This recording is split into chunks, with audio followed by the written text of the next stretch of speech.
দিন পোস্টায় রয়েছেন আমাদের সহকর্মী শম্পা বিশ্বাস এবং এরপরে আমাদের সাথে যুক্ত হবেন সাভার থেকে সিউল আহমেদ। প্রথমেই পোস্টায় যাচ্ছি শম্পা আপনার কাছে। শম্পা, একটু বলবেন যে কেন এবছর পোস্টায় বেচাকেনা কম হচ্ছে বা সংগ্রহ যে প্রক্রিয়া সেটি আসলে দেরি হচ্ছে এবং এখনো পর্যন্ত দ্বিতীয় দিনে কি পরিমাণ চামড়া আসলে পোস্টায় এসেছে?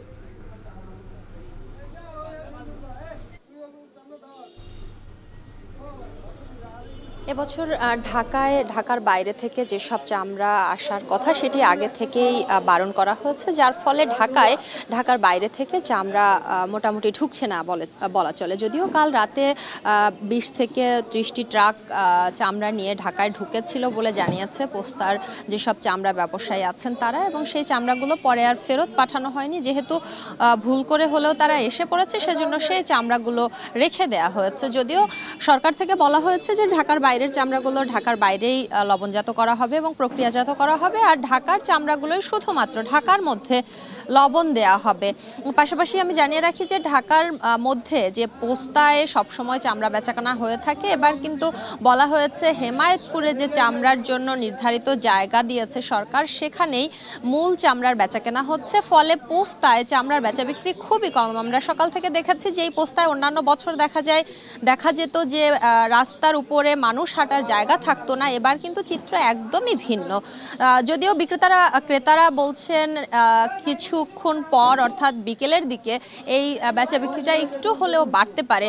আমরা বেশ কিছু বিক্রেতার সঙ্গে কথা বলেছি, তারা বলেছেন যে কাঙ্ক্ষিত দাম তারা পাচ্ছেন না। এর কারণ হিসেবে বলছেন যে যারা ক্রেতা আছেন তারা বলছেন সরকার নির্ধারিত চামড়া লবণ দেওয়ার পরেই দাম নির্ধারণ করা হয়েছে, কিন্তু তারা যে চামড়াটি কিনছেন সেটি আসলে লবণ দেয়া না, অর্থাৎ কাঁচা চামড়া, যার কারণে এই চামড়ার দাম কম। যদিও যে বড় বা মাঝারি আকারের গরুর চামড়াটির দাম হওয়ার কথা 1000 থেকে 1500 টাকা, আমরা দেখেছি সেই চামড়া কোনো ক্ষেত্রে মাত্র 200 থেকে 300 টাকায় বিক্রি করতে হচ্ছে বিক্রেতাকে, এবং তারা একরকম হতাশ হয়ে ফিরে যাচ্ছেন। তারা বলছেন যে তারা দেখছেন অন্যান্য বারের থেকে এইবারে চামড়ার দাম ভালো, কিন্তু সেই দামটি তারা পাচ্ছেন না, যার ফলে যারা মধ্যস্বত্বভোগী আছেন তারাই এই দামটি লুফে নিচ্ছেন এবং এক ধরনের বঞ্চিত হচ্ছেন যারা ছোট ছোট ব্যবসায়ী আছে বা যারা এসে এই আড়তদারদের কাছে চামড়াগুলো বিক্রি করছে, তারা আসলে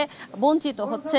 এবং জানিয়ে রাখি চামড়ার দাম কমের পেছনে একটি কারণ ক্রেতারা বলছেন, সেটি হচ্ছে লবণের দাম বেড়ে গেছে। তারা বলছেন যে চামড়ায় যদি লবণ দেওয়া থাকতো তাহলে এখন যে দামে তারা চামড়া কিনছেন তার থেকে মোটামুটি 200 থেকে 400 টাকা বেশিতে চামড়া কিনতেন। যেহেতু লবণ দেয়া না, তাদেরকে লবণ নিজ উদ্যোগে দিতে হচ্ছে, ফলে তাদেরকে সেই চামড়ার পেছনে প্রায় 400 টাকা মতো অতিরিক্ত খরচ করতে হচ্ছে, এটি ক্রেতাদের দাবি। যদিও বিক্রেতারা বলছেন যে তারা কাঁচা চামড়াই সরকার নির্ধারিত যে দাম তার থেকে নিশ্চয়ই কাঁচা চামড়া তারা কমে বিক্রি করবেন, সেটি এত বেশি কম হওয়ার কথা নয়। যেখানে দাম হওয়ার কথা 1000 টাকা, সেখানে কোনোভাবেই 200 টাকা এই চামড়ার দাম হওয়ার কথা নয়, এমনটাই আমাদেরকে জানিয়েছেন বিক্রেতারা। এই ছিল আমার কাছে রাজধানীর পোস্তা থেকে চামড়া বেচা বিক্রির সবশেষ খবর।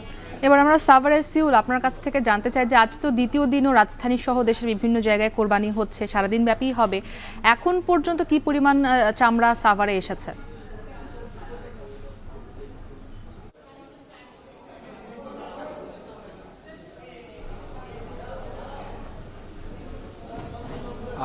আমরা আসলে ঠিক এই মুহূর্তে আছি হচ্ছে সাভারের বেসিক চামড়া শিল্প নগরীতে, এবং এ পর্যন্ত এখানে প্রায় 4,35,000 পিস কাঁচা চামড়া সংগ্রহ করা হয়েছে, যেগুলোতে আসলে ঠিক এই মুহূর্তে বিভিন্ন যে ট্যানারিগুলো রয়েছে তারা লবণ দেওয়ার কার্যক্রম কিন্তু শুরু হয়েছে। আপনি নিশ্চয়ই জানেন যে গতকাল থেকে লবণ দেওয়ার কার্যক্রম শুরু হয়েছে এবং আজকে কিন্তু সেই কাজের যে গতি সেটি কিন্তু আরও বেড়ে গেছে, এবং এখানকার যারা ট্যানারি মালিক কিংবা ট্যানারি মালিকদের যারা কর্তৃপক্ষ রয়েছেন তাদের সাথে কিন্তু আমাদের কথা হচ্ছিল। তারা আমাদেরকে জানিয়েছেন যে তারা এবার যে লক্ষ্যমাত্রা ঠিক করেছিল, অর্থাৎ প্রায় 1 কোটি পিস কাঁচা চামড়া তারা এবার সংগ্রহ করবেন কোরবানি ঈদ থেকে, সেটি তারা আসলে লক্ষ্যমাত্রা পূরণ করতে পারবে যদি কিনা ঢাকার বাইরের যে চামড়াগুলো সেগুলো যদি লবণযুক্ত অবস্থায় তারা 7 দিন থেকে 10 দিন পরে এই চামড়াটা যদি তারা পেয়ে থাকেন। তার একটি বড় কারণ হচ্ছে যে আপনি নিশ্চয়ই জানেন যে সাভারে কিন্তু যে ট্যানারিগুলো রয়েছে তাদের কিন্তু একটি জায়গা সংকলন রয়েছে, অর্থাৎ প্রথম দিন যে চামড়াগুলো কাঁচা চামড়াগুলো নিয়ে এসেছেন তারা, সেগুলোতে তারা লবণ দিবেন, সেগুলো শুকাবেন, শুকানোর পরে কিন্তু সেই চামড়াগুলো চলে যাবে হচ্ছে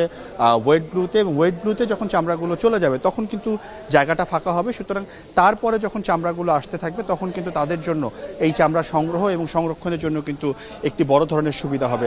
আরেকটি বিষয় আপনাকে জানিয়ে রাখি যে আজকে সকালে কিন্তু শিল্প মন্ত্রণালয়ের সচিব এবং ভোক্তা অধিকারের মহাপরিচালক তারা দুজনেই কিন্তু তাদের যে দল রয়েছেন তাদেরকে নিয়ে কিন্তু এখানে এসেছিলেন এবং তারা কিন্তু বেসিক চামড়া শিল্পনগরী দেখেছেন, তারা সিটিপি দেখেছেন, অর্থাৎ কেন্দ্রীয় যে শোধনাগার রয়েছে সেটি তারা দেখেছেন এবং তারা কিন্তু বলেছেন অন্যান্য যে কোনো বছরের তুলনায় এবার যে সিটিপির কার্যক্ষমতা সেটি কিন্তু বৃদ্ধি পাবে এবং একই সাথে যে ওভারফ্লোটা হয়ে থাকে, আমরা প্রতি বছর জানি যে এই প্রায় আপনার 30 থেকে 40 লাখ কিউবেক পানির যে স্রোত সেটি কিন্তু এটি ধারণ ক্ষমতা, তবে কোনো কোনো ক্ষেত্রে আমরা কিন্তু দেখি যে কোরবানির সময় সেটি প্রায় 1 লক্ষের কাছাকাছি পৌঁছে যায়, অর্থাৎ ওভারফ্লো হয়ে যায়।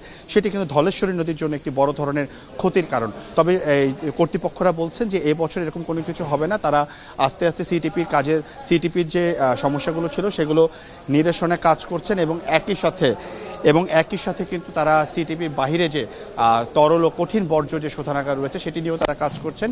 এবং এই বাংলাদেশ ট্যানার্স অ্যাসোসিয়েশন যেটি বলছেন যে এবছর যদি সবকিছু ঠিকঠাক থাকে, চামড়াগুলো যদি কম নষ্ট হয় এবং মৌসুমী ব্যবসায়ীদের কাছ থেকে যদি তারা চামড়াগুলো সঠিকভাবে পেয়ে থাকেন এবং ঢাকার বাইরে চামড়াগুলো যদি আসে, তাহলে কিন্তু এই চামড়া সংগ্রহের যে লক্ষ্যমাত্রা 1 কোটি পিস সেটি কিন্তু সম্ভব এবং তার মাধ্যমে কিন্তু বৈদেশিক মুদ্রাও যে লক্ষ্যমাত্রা আমাদের রয়েছে সেটিও অর্জন করা সম্ভব।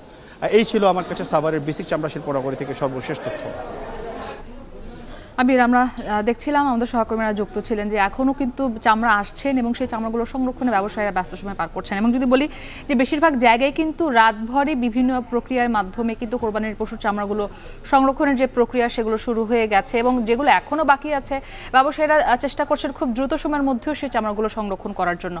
তবে যেটি হয়েছে এবারে যে চামড়া সংরক্ষণের বা সংগ্রহের যে লক্ষ্যমাত্রাটি আসলে নির্ধারণ করা হয়েছিল, এখন পর্যন্ত কিন্তু সেই লক্ষ্যমাত্রা পূরণ করা সম্ভব হয়নি, গতি অনেক কম।